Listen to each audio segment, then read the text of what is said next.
Hello, everybody. So today I wanted to share with you an update for the Linux kernel regarding the 486 and 586, which are the Pentium CPUs that are currently supported with the Linux kernel. But I wanted to share these updates with you because it's actually going to be changing what is supported with the Linux kernel. So the Linux developers want to remove the 486 and the 586, which are the Pentium CPUs. They want to remove that support from the Linux kernel so that it will unburden the kernel developers. Now, Linux is renowned for supporting incredibly ancient hardware, but there are limits to even what Linux developers can support.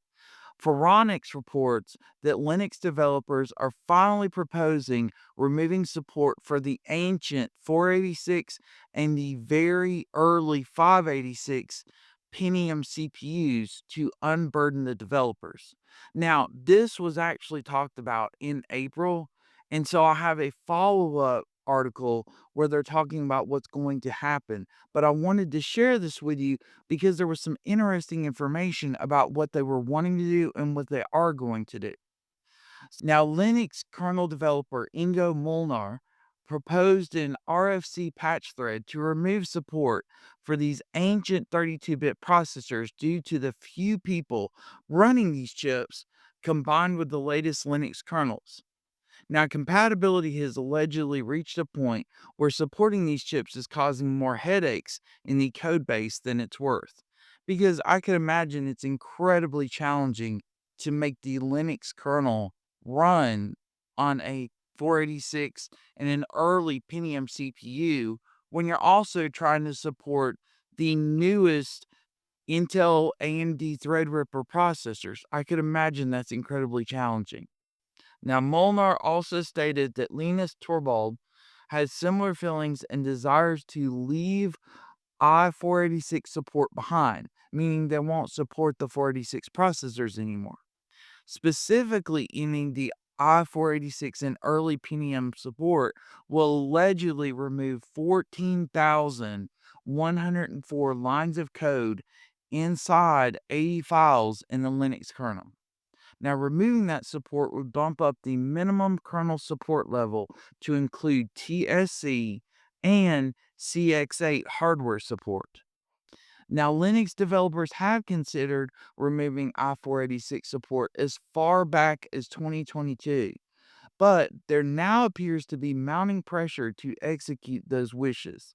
For reference, Linux dropped support for the i386 series in 2012, making 13 years since the last time the Linux kernel discontinued support for a deprecated CPU series.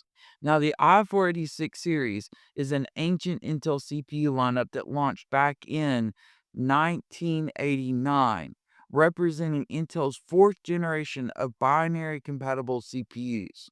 The i486 introduced several key technologies, such as a large on chip cache and an integrated floating point unit.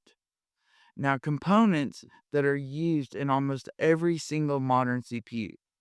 Depending on the model, i486 chips took advantage of 1000 nanometer down to 600 nanometer process nodes, with clock speeds ranging from around 20 megahertz to 100 megahertz.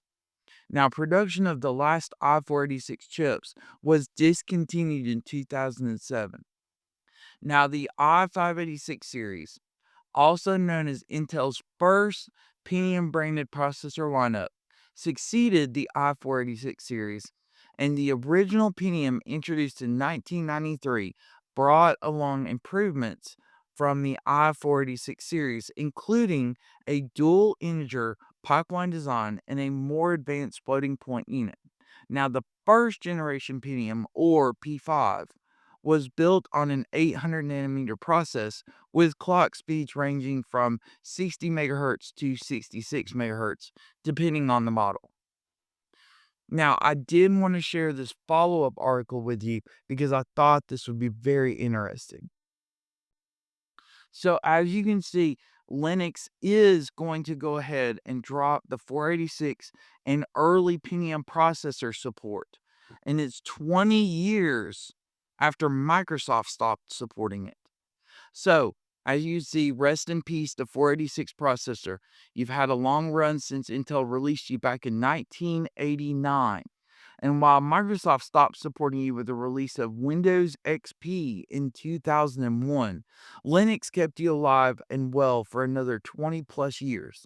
But all good things must come to an end. And with the forthcoming release of the Linux 6.15 kernel, the 486 and the first Pentium processors will be sunsetted. Why? Well, Linus Torvalds wrote recently on the Linux Kernel mailing list, I really get the feeling that it's time to leave i486 support behind. There's zero real reason for anybody to waste 1 second of development effort on this kind of issue. Now, senior Linux kernel developer Ingo Molnar put Torvald remark in context, writing, in the x86 architecture, we have various complicated hardware emulation facilities on x86-32 to support agent 32-bit CPUs that very, very few people are using with modern kernels. This compatibility glue is sometimes even causing problems that people spend time to resolve, which time could be spent on other things. Mind you, this is the first time that Torvalds wanted to see 486 support end. Back in 2022, as I'd mentioned in the other article, maybe we should just bite the bullet and say we only support x86 32 with the CMPX CHG8B, which is Pentium and later. But it's not all the Pentiums because it's not going to be the very, very, very early Pentium chips. Now, at the time, others weren't willing to bid the 386 adieu, so support for it in the mainline kernels would live on. But as you can see, they really are going to end.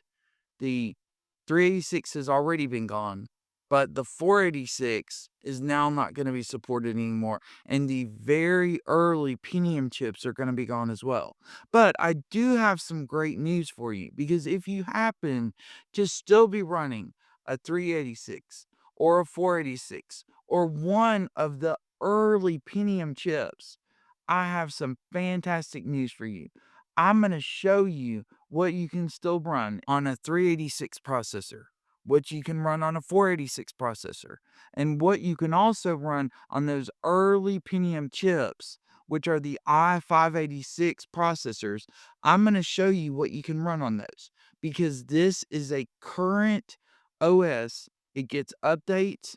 It may only get updates every 6 to 12 months, maybe even every 2 years, but you are going to get updates so that you can continue to run those processors.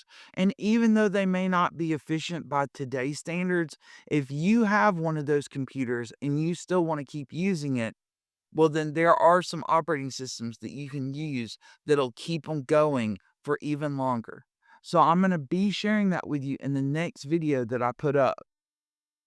So I hope that was interesting and also helpful to know that Linux will be dropping the support for the 486 and the 586 Pentium CPUs in the next Linux kernel that is released.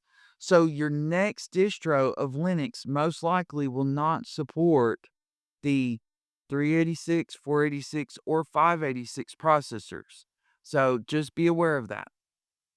If you do have any questions, or maybe you just want to discuss it with me a little bit more, please let me know down below in the comments, and I will do my best to get back to you.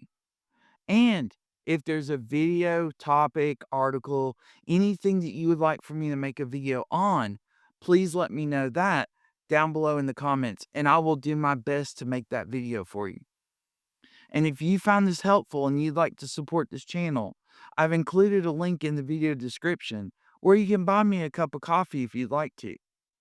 And because you all do such a great job, if you can, hit that like and subscribe button so I can keep putting up more great content. Like, did you know that Linux will be dropping the 486 and 586 processor support from the Linux kernel? And I'll be more than happy to keep putting up all this great content for you all. Thanks so much, everybody. I really appreciate you all. I hope you have a great day. Take care. God bless, and I'll see you all next time. Bye.